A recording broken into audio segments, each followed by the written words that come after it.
Introduction to Literacy. What is literacy? Well, simply put, literacy is the ability to read and write. It's such a simple phrase, but such a complex process. Some of the skills involved in becoming literate include understanding the alphabetic principle, having phonological awareness, a solid foundation in phonics, instant word recognition, understanding language structures, having a vast vocabulary. All of these different pieces are crucial to developing literacy. These are all different terms that we will be exploring in the upcoming videos. So if we know these are the different skills that are involved, then why is becoming literate difficult for so many people? First of all, it's important to understand that reading is a human creation, and so it's not a natural process for our brains. Now, something like speaking or language would be natural because it's something that our brains are wired to do. We have a child, we speak to that child, eventually that child speaks back. But reading doesn't work that way. There is no one reading part of the brain. Different areas of the brain work together in order for reading to occur.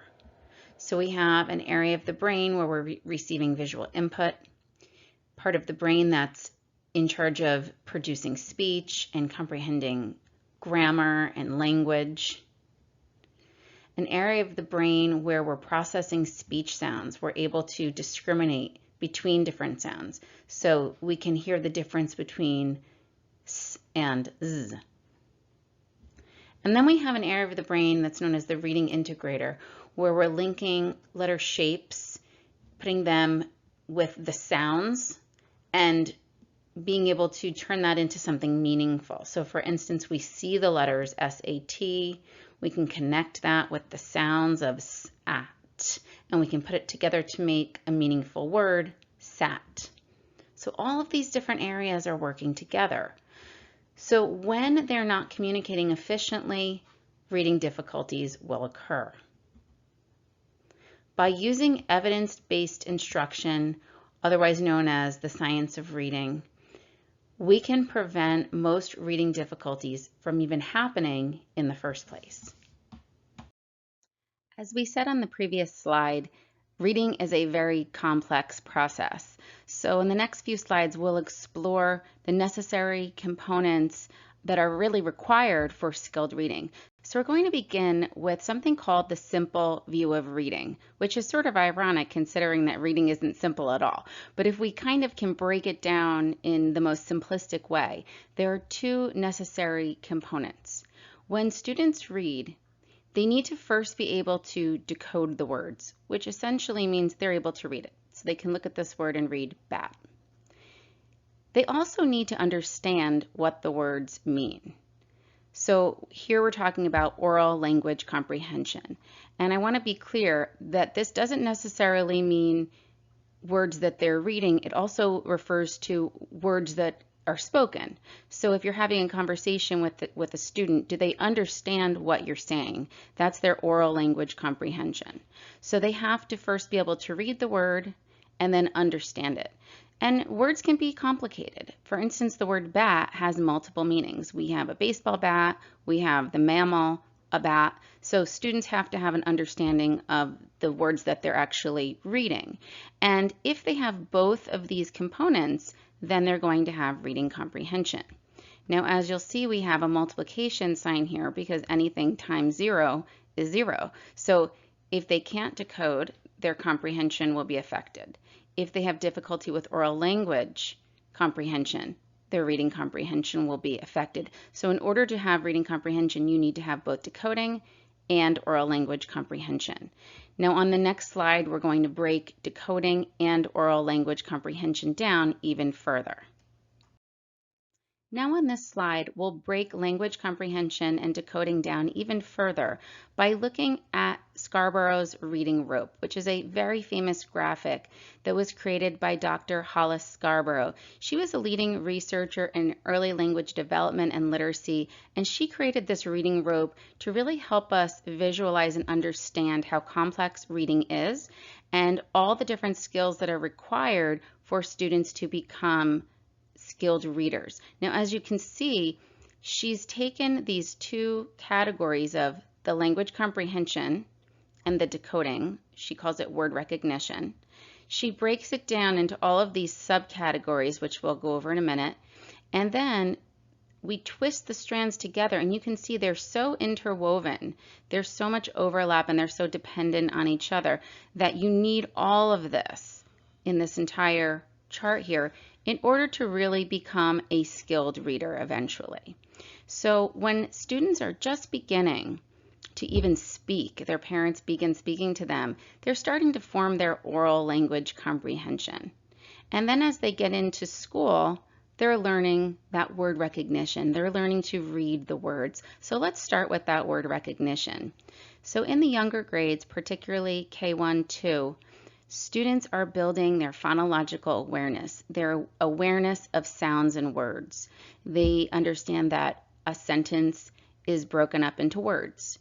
Those words can be broken up into syllables, onset rhymes, even phonemes. We spend a lot of time on the phoneme development because that's really going to help them decode those words and then recognize those words instantly. So the phonological awareness is key.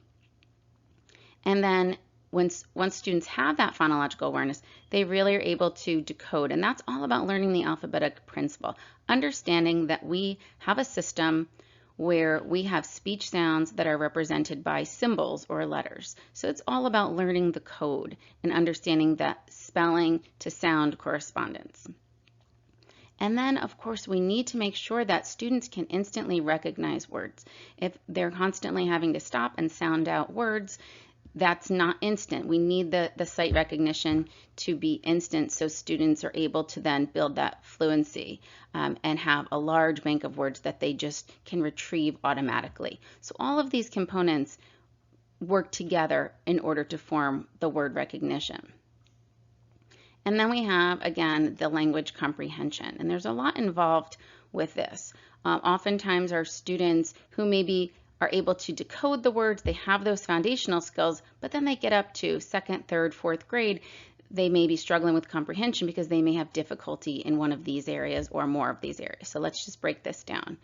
So background knowledge is key. I think we've all even have experienced as adults having to read something that maybe isn't something we knew a lot about, maybe a science textbook in a graduate course or something, and there's so much unfamiliar vocabulary and you just don't have the background knowledge, so it makes it much more difficult to read something if you don't know anything about the topic. So having a lot of background knowledge is crucial. Vocabulary as well. And as you can see, they're so tied together, right? Because if you have the background knowledge, you likely have the vocabulary that goes with it. So they're so interwoven here. So vocabulary, understanding certain content vocabulary, academic vocabulary, which would be vocabulary that you can see across different types of literature or different textbooks. So a word like perceive would be considered academic vocabulary because you may read that in a novel, you may read that in a history textbook. So that type of vocabulary, but also understanding how words kind of are similar or different, finding the exact word and seeing how words compare with one another. So really understanding just a variety of vocabulary. Language structures like syntax and semantics. So understanding how sentences are put together. Understanding that there's a subject and a predicate, different parts of speech. Semantics, thinking about the meaning of words, different shades of meaning, like the difference between being mad and being furious. Or words that can be used in different ways, like I'm fishing or I ate fish. So one is used as a verb, one is used as a noun. So there's a lot to just understanding how our language works. And then verbal reasoning, things like being able to draw inferences, understanding figurative language, idioms, metaphors, similes. And then just basic literacy knowledge, understanding those concepts of print when the students are young. Kindergarten is typically when we're building that, and also in preschool. Understanding different genres. If a student is reading, say, a fictional story like a mystery, the structure is much different than, say, reading a fairy tale or reading a science textbook. So just understanding different genres and how they work. So as you can see, there's a lot to this. A lot goes into skilled reading. And in order to become a skilled reader, Students need to have all of it. How do we know so much about how to create skilled readers? Well, reading is one of the most researched topics, and there have been thousands upon thousands of studies done. Given the state of literacy in our country, in 1997, Congress commissioned a group of 14 literacy experts and researchers to review the research and report their findings. So in 2000, the National Reading Panel report was published, and they were able to show from reviewing all of the science that students need explicit instruction in phonemic awareness, phonics, fluency, vocabulary, and comprehension. In light of the National Reading Panel's findings, we can see the evolution of structured literacy. In 2016, the International Dyslexia Association created this term, structured literacy, as an umbrella term used to describe evidence-based programs and approaches such as Orton-Gillingham. So you can now look at a program and compare it against the set of criteria and determine, is this considered a structured literacy approach, which would mean an approach that has been validated by the science and the research. So a structured literacy approach includes explicit, systematic, cumulative, multisensory, and diagnostic teaching.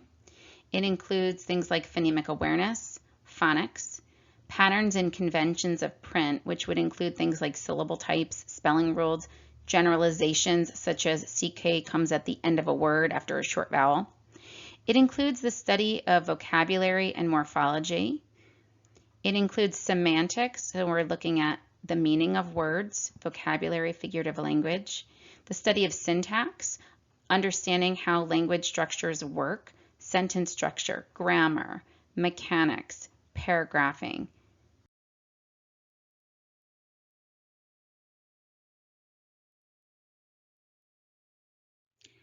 On the previous slide, we just discussed the International Dyslexia Association's term structured literacy. So what I'd like to do now is just spend a little bit of time talking about dyslexia itself, because there's a lot of confusion and misinformation around dyslexia. So what is dyslexia? Well, let's start by looking at the word itself. Dys, coming from Greek, meaning ill or bad, and alexia, meaning language or words, really reveals what dyslexia is all about. This is a word level reading issue. This is difficulty reading the words. So we're going to read the definition that the IDA provides, and I've just bolded some key words that are crucial in understanding what dyslexia is and what the root of the problem is for students with dyslexia. Dyslexia is a specific learning disability that is neurobiological in origin. It is characterized by difficulties with accurate and/or fluent word recognition and by poor spelling and decoding abilities. These difficulties typically result from a deficit in the phonological component of language that is often unexpected in relation to other cognitive abilities in the provision of effective classroom instruction. Secondary consequences may include problems in reading comprehension and reduced reading experience that can impede growth of vocabulary and background knowledge. So essentially, when we're talking about dyslexia, we're talking about difficulty decoding reading words. And this stems from an issue in the brain where we process phonological language information that the students are unable to access, so it impedes their ability to read words quickly and automatically. And as you'll learn in the upcoming videos, this is a crucial skill. We talked about that in the simple view of reading, that if you don't have that word level decoding, that's going to affect your comprehension. Typically, dyslexic students are very bright and have a lot of abilities in other areas, but it's this one deficit that makes reading so incredibly difficult for them. Like many disorders, dyslexia occurs on a spectrum. So we can have very mild cases of dyslexia, and we can have extremely severe cases of dyslexia. So what does that look like? Well, on the mild side, many of these students can really be remediated in the general education classroom as long as the teacher is using evidence-based methods that are supported by the research. These are students that if they receive a systematic approach, a structured literacy approach, these are students that should catch up to their peers. These are students that will learn and will not require a huge amount of review. And some of these students may never even know that they actually have dyslexia if it's remediated early on and identified early on. As we know, it's crucial to do that when students are young. By 5 years old, we really want to be able to start remediating if we see there are issues. And typically that shows up with phonological awareness. If we address those issues early on, then we can prevent later reading problems from happening. And then we would move on to, at the other end of the spectrum, the most severe cases. And these severe cases will require intensive intervention. Typically, these students will require special education services daily. And there are even some students who are treatment resistant. There's a very, very small population that, despite our best efforts, still really are unable to read. That's a very small population, but it does exist. So dyslexia does occur on a spectrum, but regardless, the way we treat it, at least right now with what we know, is really the same. I'd like to go over some common signs of dyslexia. This can be particularly helpful for teachers and parents who think their students may have dyslexia.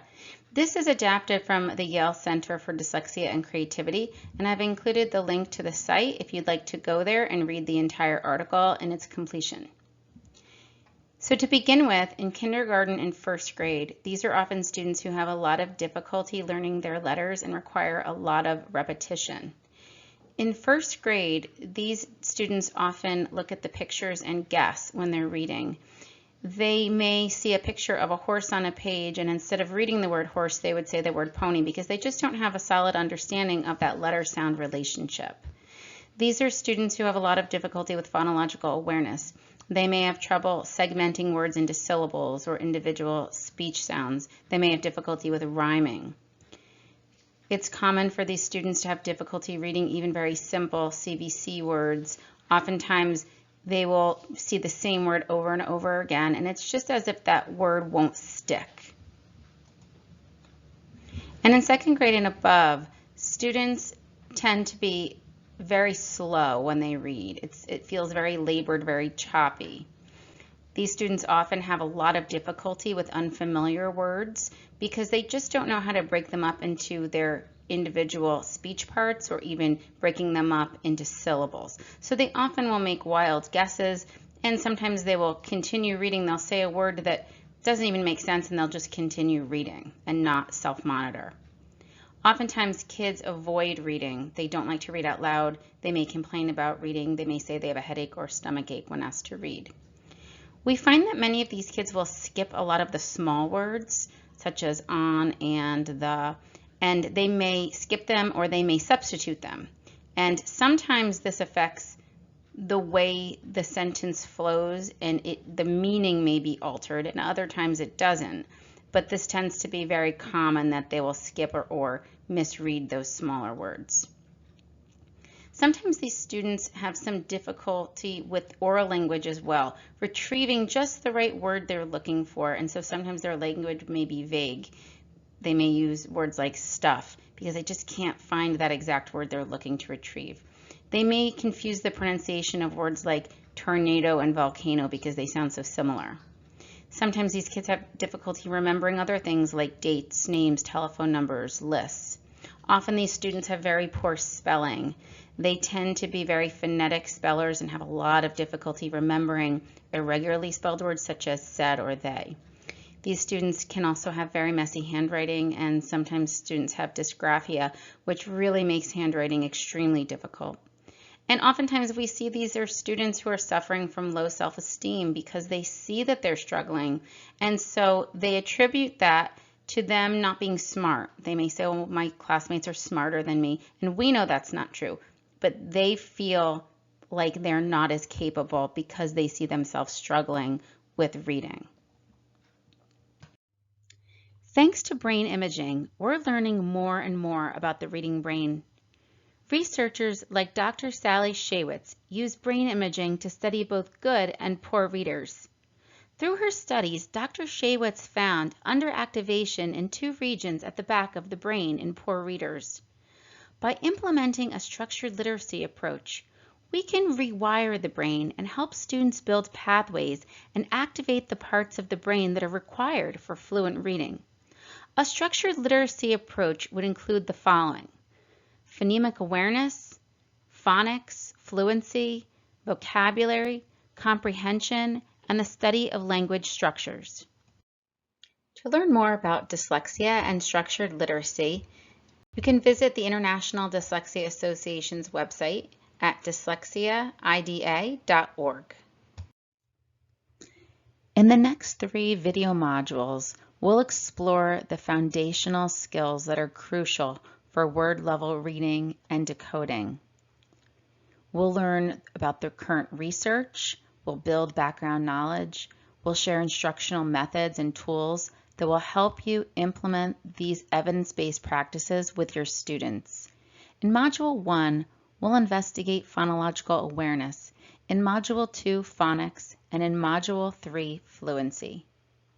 We're so excited that you've decided to take this step and start transforming your literacy instruction. And we're here to help you along your journey as you build confident and capable readers.